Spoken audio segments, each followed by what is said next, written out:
movie was crap.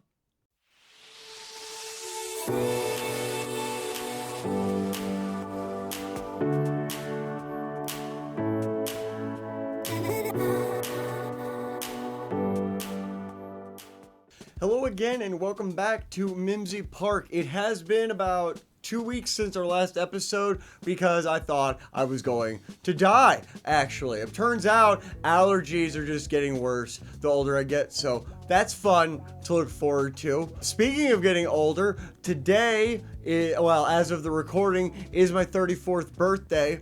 34. 3, 4.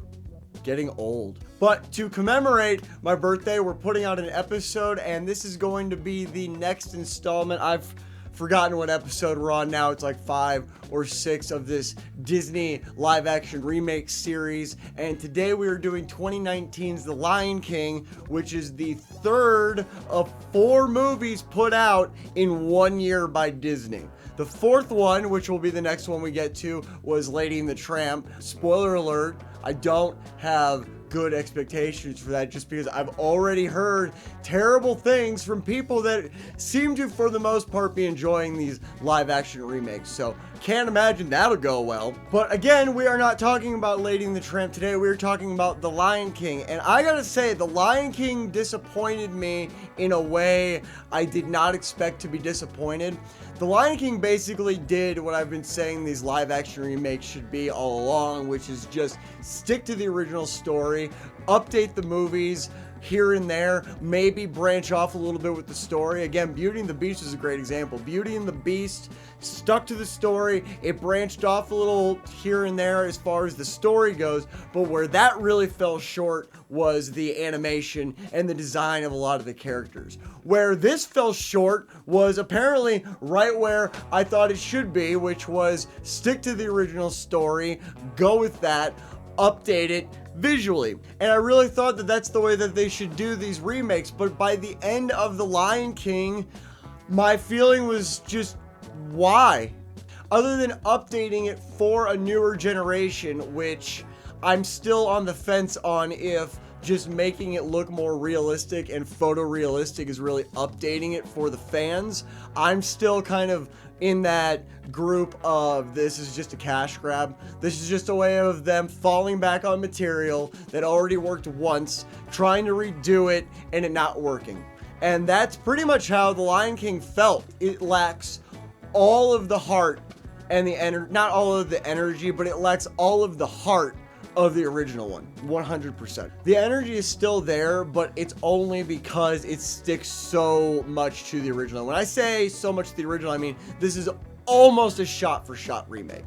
There's a little bit of a difference here and there, but it is almost a shot-for-shot remake. They did bring back James Earl Jones. I got some feels for that, which really made me break apart at the scene that we all know comes in this movie when Mufasa inevitably dies. And hearing his voice of the original actor and seeing him updated really did kind of drive that home a little bit more. I teared up. I absolutely teared up. I'm a 34-year-old man now, and I teared up watching Mufasa die in high definition this time. You get to watch it in high definition. Hooray! But where it really falls short is, again, a lot of the voice actors. Donald Glover, there's something about Donald Glover's voice that doesn't work for Simba for me. It wasn't terrible. Nala being voiced by Beyonce is terrible. That could have something to do with my personal feelings on Beyonce. I don't like Beyonce. I don't think she's all she's hyped up to be. I think she gets put up way higher than she really needs to be. And I can only imagine that the only original song that's in this entire soundtrack in the movie was probably in her contract and probably required by her to be in the movie. I don't think Beyonce's a good actress. She's not a bad singer, but I think she's overrated. But as far as an actress, Beyonce's not a good actress. And I know what's going to happen. Years from now, one of her, I don't know what her fan club is. It's just, they've got their own special little name. I know years from now, somebody's going to see this and they're going to fly off the handle. Sorry, I don't know why Jeremy Irons wasn't in this again. This again harkens back to what my issue was with Beauty and the Beast is if you're going to animate these characters again and you're just going to make it new animation, why are the original voice actors in here?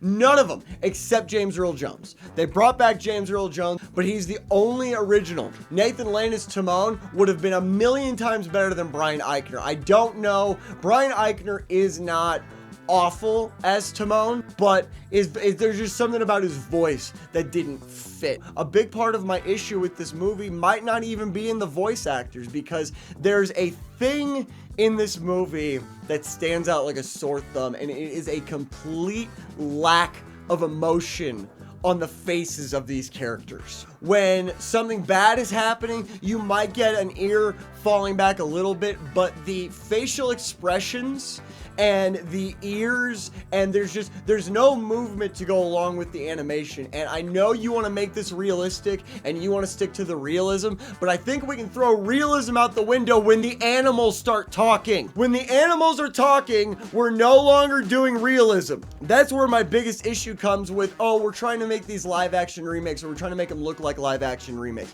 You're not. You're just animating them in a photorealistic way. And when you have a movie that the original one came out in, what was it, like 94? It's like the early to mid 90s. And so you're talking about a movie that's not even 30 years old yet. Jeremy Irons is still alive. I understand you can't do Jonathan Taylor Thomas for obvious reasons. You have so many of these characters that could be voiced by the original voice actors, and I don't understand why. Seth Rogen actually did a great job as Pumbaa. I will say, I think he did a great job as Pumbaa. Seth Rogen as Pumbaa might be the saving grace of this movie as far as what really draws you in. Again, this is not a bad movie. Of all of them so far, it sticks to the original the best, but so much so that it's like a safety net. It's almost like all these other ones were coming out and they saw the reaction that they were getting, and they saw that so many people, not just people like me that are Disney fanatics that are watching these movies from a nostalgic point of view, but they're just not getting the reviews that I think they were looking for, even though some of them are good reviews. Like Cinderella. Cinderella got way better reviews than I personally think it deserves, but it wasn't a bad movie. This felt like they were just sticking as close as possible, but again, in a safety net kind of way. There is another original song. The song that Scar sings in the original with the hyenas is just bastardized in this movie. It feels a little bit like it. It's in the same key, but they deviate completely. It's a totally different lyric. It's not performed in the same way. It doesn't have that same dark vibe. It's more just like, look, we sort of did this. Sort of. I love John Oliver, and at first was not crazy about him as Zazu, but it actually ends up working out pretty well. The biggest thing that stuck out to me as far as why in God's name would you do that is the cloud scene. When Simba sees Mufasa in the clouds in the original, that has got to be, other than Mufasa dying, has got to be the most powerful scene in the whole movie. And not just because of the surface emotions that you see, but if you really think about it, that whole scene is done where Mufasa is huge. He's larger than life, literally larger than life in the clouds, and Simba is so small. And the contrast there is really, really deep, because you have Simba as this small character in contrast to his father up in the clouds, and it really shows how Simba views himself, how he views his father, and how he's viewed in the whole grand scheme of things, both internally and externally. Instead, in this one, what you have is you have him talking to a group of clouds with Mufasa's voice. And again, I don't know if it was the realism factor. They're trying to keep this as realistic as possible, but I'm going to revert back to realism goes out the window when the freaking animals are talking. At that point, it's just a cartoon.